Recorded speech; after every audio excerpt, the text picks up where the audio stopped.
Ofiani fi ampagana mama de shima mai mobi akwa ba kese bi nsa de ba sempa 94.7 FM so medin de Enoch Kwasi Wolanyo Wallace agudi catch back up the only nomenclature the Professors Green Sports the original Wallace ana mesin kunya na me kono kwantin kode sima odo ensaka and ano penso e Ghana agudi ejao shene so ma me sen komo no edoso na enchibia no ye de ni ebetuan sa kire mu e won komo ahodo etwensa pp kotokofo akache na afi de ni etwensa kire mu e wo miamia ahodo no so friendly matches ahodo no so etwensa to fam ye no sunsun so ebetuansa jana fo sana nema esieko hard working Sergio Manuchu papai etime computer na chinyame adomo no be pimpia voices na dia ba Quinsta Q in terms of social media mami ana aso ne phone echija ede agu yeso ene ye twa live on Facebook e pe bobokoda e YouTube say kama odo wani chire ma papa maestro enso arma omina supervise na fe Mavis amano ha e mota kwa beja kwa champion writer amenyo ana afesu Bernard Padi Botwe enso ha ana afesu kwa no kekoni chimese na Mexico so na ese Eric Sedu Bodi ne all the wonderful members of the crew Refi Samuel Kanadiri Chimoti Media Sports eta bakope odo as the programs that the mass 94.7 FM. Ura Kenansan a chief operations that Katie Gochum and a Jume any day or no, and a senior Jume Nankes Kabaya and a pebble and BGC Binanso, when you are doing tea, a read himself when Biasno, a bit me a Magana good so at me edging a ye. Men say Brensha and Fikumasi Asan take for camp. Nothing has an Nema Asia Corso at the mom and Rada. National Mamma say Utimus and Parkensi Cassia, Korokone Kana for at the Pem so first again Cantana Quay 3-1. It will be any sending that swadi. San Eddie Amako Conansenra, Koroko Timensa, you kunya Tim Sampa, a brandy about quality any Fatao Safiu. 4th minute and opposite Trinity Kenya Opinano, Edema Kumase Asan, Tekorokonochi, Manuel Jenfi, 23rd minute to opposite Netos Minuna Fins Martin Entry, MA, 27th minute no cement victory no with the 3rd goal Eddie Amakumase Asan, Tekorokore, Sanayama Asia Coast on the now Tim Sampa, Shishan Akuye, Eddie Amakumase Asan, Tekoroko, El Mutumedia Mutuan Sentinel, a brandy last draws Cambori, 38 minutes non so pulu one back Eddie Amazesco United 4 Tim Sampa, Niama Anthony Akuye and Farmom El Mutumedia, one so any Al Hilal 14 side Pimsono. Na 10th minute na Mohammed Al Dai. One also Apostle Tinidi Kana so Walid Hamid 36 minutes was second goal. Na so Latif Boya 66 minutes on also Apostle Tinaba Kwetos Miensa Eddie Ama Al Hilal Bubukwa. One also Efi Sudan Unduma Ho Ana Omusio Maka 90 minutes no na Al Hilal for 3 Zesco United 1 and only she says so quick 20 PM. Odu ani chire mu e osana nema Asia course no dia na je se Abrantia de dini Alanchiwe. One na goalkeeper na odem e de Emma Nkana Football Club. He was seemingly dazed and interested in the Mexico so 3 goals and Akoroko 18 possibility Abranti Omsakremu Emma second goalkeeper 18 Samba Tim Sampa Kotoko na Sebidia Nese Alanchiwe one se Timidisa na se na command sense no and a consider 3 goals no pen for bomb so no na wache goal no dada e was na Chelsea team na ubamwa Nese table no so no Al Hilal for Mufi Sudan no one was 7 points Kotoko anon komoda eto no one better second with 6 points Zambia 4 and Nkana Football Club no Abeda 10 with 6 points now Zesco United 4 and so ana Abeda Asia Okra one so more just 4 points our Kingston se bibia metwema na sa Kingston 20 to so a na me adoma Nkana Football Club because Zesco United for kache na omde Kingston ba kwa property Kumasi Asante ko be santo se da fe Al Hilal for Fi Sudan Unduma na omso de Kingston ba kwa 20 pem so fie na hwese na hye na ebisi akọ e wo sa dwumadinum dwumadiri nada etua ba na wie no Siki Akono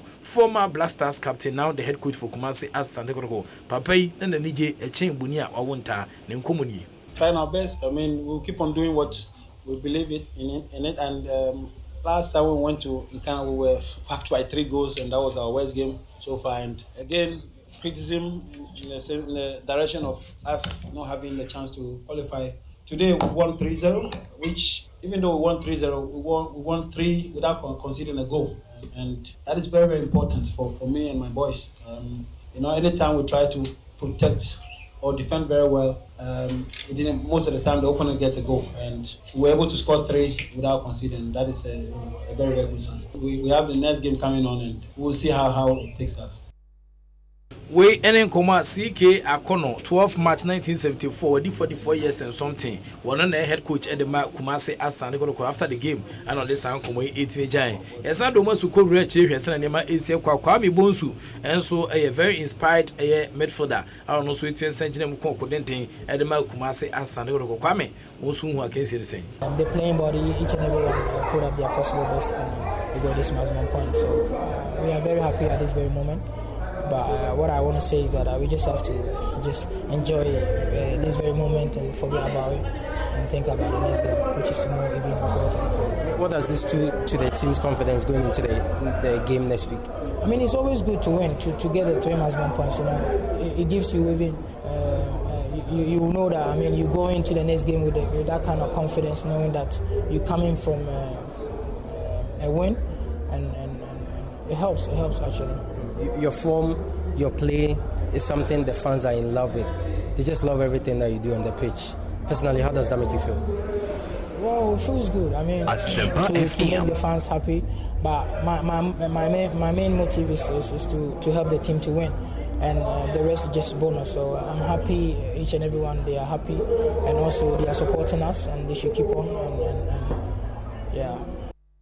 Kwame Bonsu away 75 kg. Where's the Nema Asia Costa Branty 25th September 1994 near Wono, where 24 years and something with him sample Nansu Bruta, now Odenokomo and the giant HHS and Nema Asia Koi Osaka Kebi, and I guess no Nabon Samana Fen Okumase, Kwame Bonsu Kebi, and only Dia won't Ebon Samana Feno. Yakomo Yasan and Nema Asia Elkono, as Augustine Sifa, and Sweet Sajina Mubi, dependable defender, on also two Pim which Rodum, a prepare Boama, Bobi and Tian Twatina na so hwese nema ezeko so asonhye aneba edema enkanafono ye bagge mi mu no enyina edi ho komo e hye hu kran se game no de do edi woni pa from bete nyankopon edi ho ato no so de enim se mama de nyina wi pe ya mai enam se bagge mu no na ye ko honom share 3-1 intina sa ma pressure ye de abagge mu bete players ne de na ye ogidie e wo awrade mu se ade no 90 minutes de betima ye de awini game edi ye ho komo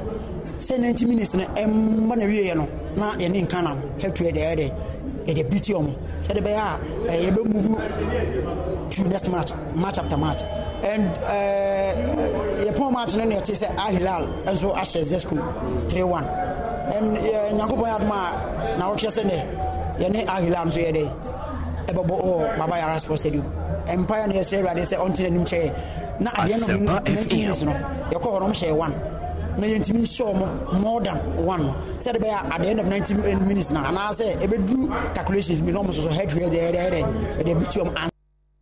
Yes, into Remusa and Emma Asia Qua, Augustine Sifa, and also the Nkomo Kakra, 8 Sabai. But in Kana Football Club for Women coach and fence Beston Chambashi, or no, and not all expected the best from this particular encounter. Now, Siama Kuyan Faman or J30 edition home, then Beston Chambashi, and so Edin Nkomo Kakra, and by after the game. I have to congrats Sante Kotoko for a win. But the rest is still on. We have 2 more games to play.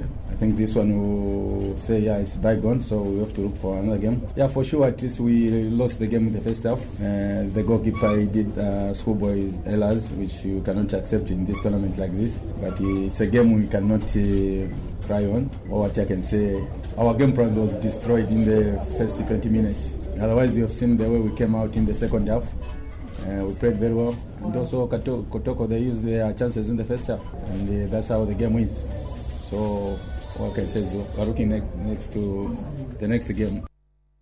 And you know, Bestin Chambashi, one and a head coach Edema and Kana Football Club na papai, and so then Nkomo Kakra 18 Sabai, but in the Kramuno and your Kumase Baba Nyara Sports Stadium, slow motion 18 P. Mohares and Yama Asia Kosa, Andrew Owusu AO, one any commentators out on a pool of commentators, a copy Kumase Baba Sports Stadium, one church and Yamaniso, as and when the goals occurred, one Amion Yama Asia Koso, our Kinsia Kotoko, etching Kana Football Club from Zambia, a drum 3-0 awumu. Joseph Musunda, wako pejana na hadi atua santigoroko. Wama brantie Fresa Emmanuel Jemfi kwa wama referee. Washana biaje foul. Hadi atia Enkana FC. Referee ashana biaje shafu.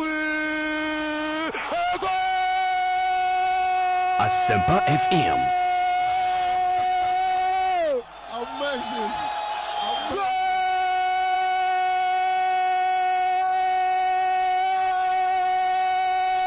Asempa FM. Kumasi Krobio Santi Kroko. Kumasi Krobio Santi Kroko. A Brantia Francis Shafui live on Ishra 104.5 Asempa 94.7 Santi Kroko. Wama to Atrabako in Kana FC 20. Bono Aetro. Watuban in Tenta Sedakoma Daniel Dakwa. Dakwa Controban wa Yibono. Daniel Dakwa Dibika Kora Crossbana Simo.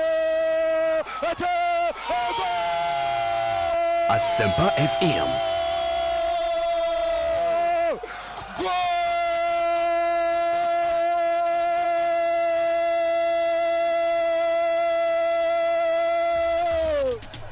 Kumasi Asante Korokotu in Ghana FC 0 Emmanuel Jamfe.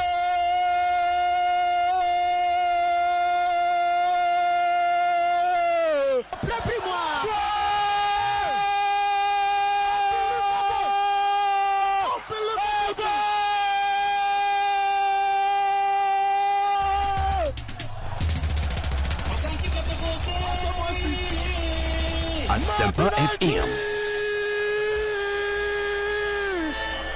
Martin and Japaja Konaki Gnasha. Martin and Japaja Bono from Konaki. Wapaja Konanasha. About 27 minutes of play from the Kumasi Babayaro Sports Stadium. Asante Koroko 3 in Ghana FC 0.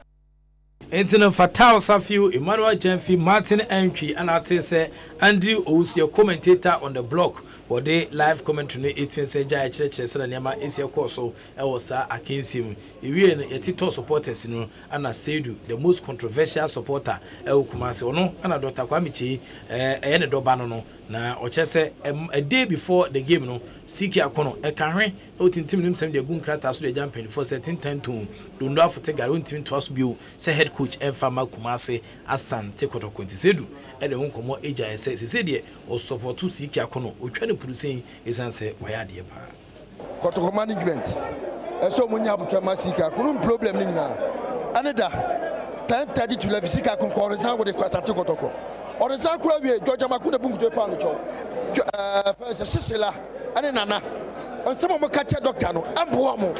Yeah, only Doctor Simu, Doctor Bidiki, 15 years in Sango from Doctor Ambaka, common. What is that guy? Wouldn't be out, Georgia Makuna Panicho, Katika Krazai, would it because of Doctor and it's Zikakuno. I assess I'm a doctor problem. Omunya Butaka Kuno, they got to be a portal Zikakuno, Missika Pano, Bamusha Kotoko, Kwanka Kraka, Korazania, Coach Mama, Tiganya Butama doctor. No Yabutama Zikakuno, no Yakumako, Sislamunio Bias of Catam Doctor. No, just we are a dear Sanfata, Dabi. What was that? Let us but loose, but 10 to 11 Zikakuno, Kakochimana, Kotomako, Tracia. It's no Western Yama Asia Kosuna, Nesedu, or no, and a head of the Vigilante Air Sports Kotoko Boys, Eukumasi, and Osishila, and Nana, also air sub Vigilante Boys, Eukumasi, and so Western Yama Asia Kosuna dia, Nese, Omona, Omu Edin Seku, and the Fasiki, air doctor, and Itia Kanre, Nankasiki setting 10 to do not for take a room to also, and more you must head coach view, the Mono Ekobase, Ura George Amako, Chief Executive Officer, the then creative accountant for Kumasi as Sandeko during her best time, and ono ewu abeg ema ASK ekochi team ni tuhuma shishela ene nana nyame adoma emrepen padaje ehwe mo chiri kwan omso sub vigilante sports guys and say sports vigilante no wo na head Kumasi and omso edi confusion ba we den de betum na yetwemu a de ni achirema esa manfo ebo CAF Confederations Cup no na bi so ebo friendly games ewo eye enkra ha na ka achire football club wo mo ene azo folk ene de akensi ni 8 so na jese hwemu ni sran hye ni esi koya matches na ba na wie no na ese ka achire 1 azo folk 1 Vincent Ousubuache ono na poso atena baako edema eye Kachiri Football Club Selassie Bless Bakai ono so eteka na baako edema haso fuka otim sampa sena nema ACL cause has itimi dene de man so be chike Kachiri crowd friendly game ache no itide bia o mamodra na say ayedene pa o sena nema ACL cause but we against ni na no ana Kim Tyrant Grant ono na no say akama Charlton Athletic Boboko no obo Black Stars 7 matches was just 1 goal as a striker na say otim sampa jana na so pa but anytime bia obehia Kim Grant after again beyond Nkoma all can say where's the name is now work in progress. It's a work in progress. Look, I have a 3-year mandate. I've only been here two and a bit months, so for me it's still very early, so we still have time, and again, we haven't lost, which is very, very important. This is our 17th match, and we've won 13 and drawn 2, so and only lost 1 in 17. So again, we're building a winning mentality, and but overall, I was very pleased because I played my young boys today. Kim Tyrant Grant, ono anatene kan Ghana yo Grant makoma ko bese 3 ye wo pa Grant Kim Grant na nanom no wo mo no mo boa ye Independence Days no mo boa ma ne metia koyi ana ebenya Abraham Grant Israel ni di shokita Hebrew fodi ono so ko ana ye wo Grant aya na ban ne kwagye be boa ye ana afi yesenya Kim Tyrant Grant has a full Grant say the 4th Grant aba Ghana ana ye no edin sawo so no but ye ko mo Richard Opon Anso ana amafo bonus amane friend say president of Football Club papa yi odisi katon prada Ghana for kojo adamfo pa no na wrestling nema ese koso mane mnante ne sadi amaniama ekoyi pa de mom 17 matches akodo House of Football 13 wins no manya 3 draws anomalo su 1 wrestling nema ese koso na 3 draws no omusu di makotene pa Kechire Football Club Richard Opon Anso ROA onu so ne koma roa ROA onozo nkoma odija after the game ni has a big club am say Ocean go near na na say 1-1 me hunu si so dai hu senka 2-0 but you start the game 2 minutes per enemy defenders no across to defensive line ma omutimi say early goal na 2 goals na mu no me je me de no na me je ya normal press ball no aye expect goal me boys ni more de omo ball to my expectation because me try see formation biara Kim Grant e de be man kwala na but me use my system no e dia it's about formation we use formation players we na ba na ekọ the ba bia na mabu mani a che me ko twa ye use system A system B ya more formation we any de kanta o ma ye de system de bia o mo ehunu mo ho anu a ta bre akoye you know about 5 times still we are the first competitive game for coach Merega. Send our access no. Me access say or play to my instructions. Sometimes your team no your philosophy and I'm follow your philosophy no. And first game it me say or now training kwala with the system no for the next 2 weeks can one team be a no and say any one and then you choose. Only teams akese tabo pa se bebre na se na ben na wo de kotoko so ban kotoko ye net but at the moment no omo ewa kono a omo ni abre papa nti be ja omo akode omo kono na kotoko wie de omo ye pepepe ye betre omo it's no reason anema Asia Costa the Tinapa boys Kechire Football Club and out your Canada the Sardine boys omo de pa omo na House of Book 8 minutes show the bia only has bro. Hey, oh malam ne ade. No, tell what shit me no. Team what shit me no. Catch you on. Enye se bia omo win keke o. Why shit me no. Okay. But dan kan se me kan ko janka. Was it now ka grant? Was it grant for them yes?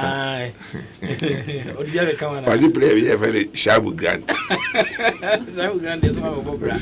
Oh that guy. Was it me kan say ko aka esumi ye. We Shabu grant. Na player bi dey friend Shabu grant obo Kwa United. Obo United. Obo Blaster. Ke betinenka ranking na e o Ghana Kwa grant ne papa ne nanom o Ghana Kim Grant na very good ana second grant Abraham Grant Israel di show kita before the ono so be coach Blasters ana Kim Grant akasa so what I say ono so ana Shabu Grant the Shabu Blasters ana fi Grant na ya ban kwaje de ba no it's no near no say in other fixtures no so be puma Liberty Professionals you Dream Football Club 1 and no Dream FC form so game back come boy Neil Salami na force mo ntwe won se ne bekum Chelsea ebo 1-1 o Mackenzie a won e de boss so ehonim na say ekuko kuma ni na kroma nyina no National Sports Authority wo call no ma say ntuo mo kahu teku sempo akapre sire ne dia mom na so mo so agisa na mu wo stereo na wo show ma tu no panya sankito kra yakomu na Richard Idrisu wono Greater Accra Regional Sport Development Officer and Ura Richard Idrisu nkomo dija ni say National Sport Authority for no bibia nkoye mo musa see technical men no you endorse because omuko retirement or omu leave NSA you need chance for replacement and the numbers are going down and new director general Yakachre see he should fight and then technical men will be employed. And secondly, Uber Sports Councillor, yes, I am listening. Properly trained technical people, no, they don't like it. Me a PE teacher. Now me a PE teacher for Tamale Secondary School in Tamale. and I'm maybe joining Sports Council. You see, I'm salary no, I come from. It has come down, but I like sports, so I'm into it. Asempa FM. You increase the salary, you make it attractive, and a lot more PE teachers will come because it's only the PE teachers who can help us move forward because they are trained in the University of Education, Winneba, University of Cape Coast. Yes, in the Western Nema Asia course now, Greater Accra Regional Sports Development Officer, National Sports Authority, Uruadi, any Ewotoma, Richard Idrisu, and ordinary common agent and say, on the salary in Akofem. Akofem Paisa who's Mudam, no Zunari, on the salary. But per sports internet say, was inside any crowd, say, Sports Authority, the working condition, Yamum. Okay, wasn't infant pano. Tidibia, I'm so soon, your pano cacra bonsum. I say, yes, it is one of the boom, a bonsum. Oh, Richard Idrisu, Yaman, and Bay Wati, and cry. Here's in the Mexico, so be here, one district, one down. Oh, the best. Now, here's in the Mexico, Ghana Hadia, president of the Ghana Olympic Committee, Benunu Mensa. Na ono so den komo kakra bai na ne komo ni nan se amasaman Ghana Olympic African Center no amasaman Ghana Olympic African Center no say is moving on steadily and so hwese ne Mexico so steadily den koso kakran okay real peace and steadily no oh yes rapidly oh kakra okay okay steadily ne say ofo a chance and was half of our account to say about time when you wabre and not just a corner can't cry to soon who can about to say moi a man yama 18 quay from but Rabenu Mensa Edin Komuja FSA project. Beginning of last year, no, Yasheda Epesika Krabiama, Yako, na honina na as a forest. Yaku Yakodo Hunina, Masisia community for no ebo.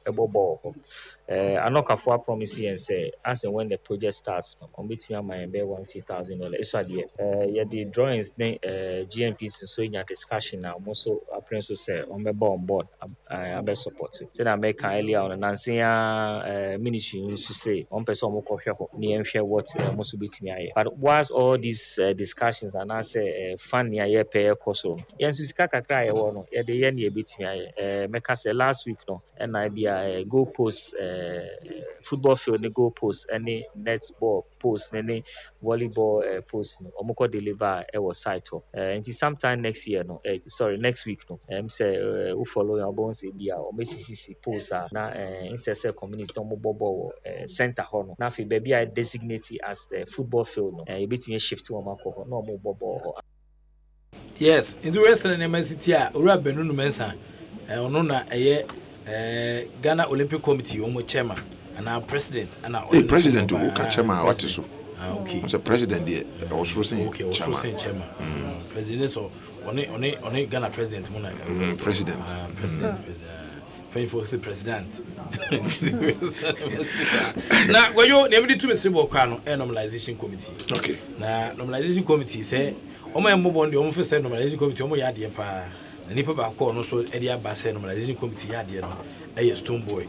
One in Mavis Amano, Nanwada, ladies' time. And Yasan Kitokra, I just also interview a Mavis Amano, Ebiguma. Stone Boy. Stone Boy. Stone Boy won a fate match 1988. When he just 30 years. Did you the same? We need a cry. Did name say Livingstone? Maybe Livingstone. Livingstone. Stone Boy. Livingstone. Okay. Sate Klaus again. Livingstone. We are the pa. And I said you yes I. Livingstone Sate Kla. Maybe Yadano. We are the pa. To Livingstone. I know no so de nkomo kakra ba. No so normalization ide. Omo ya de pa. Minim so ya de music mo dia.